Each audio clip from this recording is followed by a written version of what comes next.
ਅਗਲੀ ਖਬਰ ਆਪਣੇ ਕੈਲੀਫੋਰਨੀਆ ਤੋਂ ਆ ਰਹੀ ਹੈ। ਕੈਲੀਫੋਰਨੀਆ ਦੇ ਵਿੱਚ ਜੇ ਤੁਸੀਂ ਕੈਨਸ ਤੇ ਬੋਟਲਸ ਨੂੰ ਰੀਸਾਈਕਲ ਕਰਨ ਜਾ ਰਹੇ ਆ ਤੇ ਤੁਹਾਨੂੰ ਉਹਦਾ ਜਿਹੜਾ ਮਨੀ ਆ ਉਹ ਡਬਲ ਮਿਲੂਗਾ।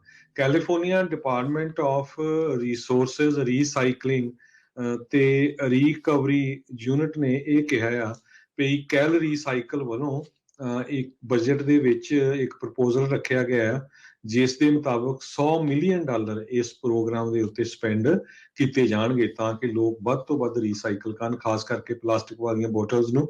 ਹੁਣ ਜਿਹੜਾ ਰੇਟ ਆ ਉਹ 5 ਸੈਂਟ ਮਿਲਦਾ ਇੱਕ ਬੋਤਲ ਦਾ, ਜਿਹੜੀ 24 ਔਂਸ ਤੇ ਥੱਲੇ ਹੁੰਦੀ ਆ, ਤੇ 10 ਸੈਂਟ ਜਿਹੜੀ 24 ਔਂਸ ਤੋਂ ਉੱਪਰ ਹੁੰਦੀ ਆ। ਸੋ ਜਦੋਂ ਤੁਸੀਂ ਕਿਤੇ ਰੀਸਾਈਕਲਸ ਤੁਹਾਡੀਆਂ ਬੋਤਲ, ਸੋ ਆਪਾਂ ਇੱਕ ਤਾਂ ਬੇਨਤੀ ਵੀ ਕਰਦੇ ਪੰਜਾਬੀ ਰੇਡੀਓ USA ਵੱਲੋਂ, ਜਿੰਨੇ ਵੀ ਸਾਡੇ ਸਰੋਤੇ ਸੁਣ ਰਹੇ ਆ, ਜਿਹੜੀਆਂ ਵੀ ਪਲਾਸਟਿਕ ਦੀਆਂ ਬੋਤਲਾਂ ਜਾਂ ਗਲਾਸ ਦੀਆਂ ਹੁੰਦੀਆਂ ਉਹਨੂੰ ਘਰ ਵਿੱਚ ਨਾ ਸਿੱਟਿਆ ਕਰੋ, ਉਹਨੂੰ ਰੀਸਾਈਕਲ ਕਰਿਆ ਕਰੋ। ਚਾਹੇ ਆਪਣੇ ਗਰਾਜ ਦੇ ਵਿੱਚ ਇਕੱਠੀਆਂ ਕਰ ਲਈਆਂ ਤੇ ਜਦੋਂ ਕਿਤੇ 2-4 ਮਹੀਨਿਆਂ ਬਾਅਦ ਟਾਈਮ ਲੱਗਾ ਤੇ ਰੀਸਾਈਕਲ ਸੈਂਟਰ ਹੁੰਦੇ ਉੱਥੇ ਰੀਸਾਈਕਲ ਕਰਿਆ ਕਰੋ।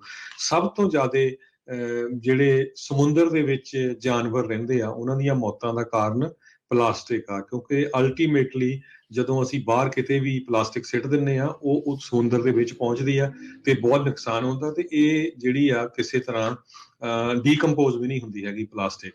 ਸੋ ਕੈਲ ਰੀਸਾਈਕਲ ਦੇ ਡਾਇਰੈਕਟਰ ਰਾਸ਼ੀਅਲ ਮੱਛੀ ਵੈਗਨਰ ਉਹਨਾਂ ਨੇ ਕਿਹਾ ਵੀ ਗੋਲਡਨ ਸਟੇਟ ਦੇ ਵਿੱਚ ਅਸੀਂ ਟਰਾਈ ਕਰ ਰਹੇ ਹਾਂ ਵੱਧ ਤੋਂ ਵੱਧ ਲੋਕ ਜਿਹੜੇ ਰੀਸਾਈਕਲ ਕਰਨ।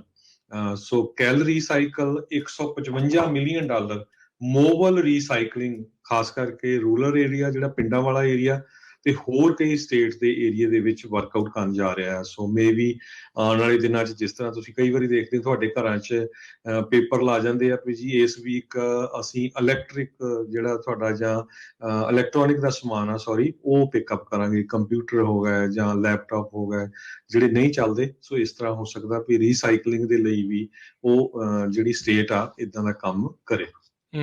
ਜੀ, ਸੋ ਪਲਾਸਟਿਕਸ ਦਾ ਖਤਰਾ ਹਰਜੋਤ ਸਿੰਘ ਜੀ ਇੰਨਾ ਜ਼ਿਆਦਾ ਆ, ਹੁਣ ਇਨਸਾਨਾਂ ਦੇ ਖੂਨ ਦੇ ਵਿੱਚ ਵੀ ਇਹ ਪਾਇਆ ਜਾਣ ਲੱਗ ਗਿਆ ਆ। 22 ਜਿਹੜੇ ਹੈਲਥੀ ਅਡਲਟਸ ਆ ਉਹਨਾਂ ਦੇ ਬਲੱਡ ਸੈਂਪਲਸ ਦੇ ਵਿੱਚ ਇਸ ਦੀ ਘੋਖ ਕੀਤੀ ਗਈ ਤੇ 22 ਦੇ ਵਿੱਚੋਂ 17 ਜਿਹੜੇ ਅਡਲਟਸ ਆ ਉਹਨਾਂ ਦੇ ਵਿੱਚ ਮਾਈਕਰੋ ਪਲਾਸਟਿਕਸ ਜਿਹੜੇ ਆ ਉਹ ਪਾਏ ਗਏ ਨੇ। ਸੋ ਇਹ ਬਹੁਤ ਖਤਰਨਾਕ ਚੀਜ਼ ਜਿਹੜੀ ਉਹ ਬਣਦੀ ਜਾ ਰਹੀ ਆ ਵੀ ਪਤਾ ਨਹੀਂ ਆਉਣ ਵਾਲੇ ਸਮੇਂ ਦੇ ਵਿੱਚ ਕੀ ਬਣੂਗਾ। ਆਪਾਂ ਆਲਰੇਡੀ ਵੱਖ-ਵੱਖ ਬਿਮਾਰੀਆਂ ਤੋਂ ਪੀੜਤ ਹੋ ਰਹੇ ਆ, ਨਵੀਆਂ ਤੋਂ ਨਵੀਆਂ ਤਰ੍ਹਾਂ ਦੀਆਂ ਬਿਮਾਰੀਆਂ ਲੋਕਾਂ ਨੂੰ ਲੱਗ ਰਹੀਆਂ ਆ, ਹੋਰ ਜ਼ਹਿਰੀਲੇ ਤੱਤ ਜਿਹੜੇ ਆ ਉਹ ਸਰੀਰ ਦੇ ਵਿੱਚ ਜਾ ਰਹੇ ਆ ਤੇ ਹੁਣ ਪਲਾਸਟਿਕ ਖੂਨ ਤੱਕ ਵੀ ਜਿਹੜਾ ਉਹ ਪਹੁੰਚ ਚੁੱਕਾ ਹੈਗਾ ਆ। ਸੋ ਭਾਈ ਇਹ ਇੱਕ ਬਹੁਤ ਵੱਡੀ ਸਮੱਸਿਆ ਆਉਣ ਵਾਲੇ ਸਮੇਂ ਦੇ ਲਈ ਇਨਸਾਨਾਂ ਲਈ ਇਹ ਜਿਹੜੀ ਉਹ ਬਣਦੀ ਜਾ ਰਹੀ ਹੈ।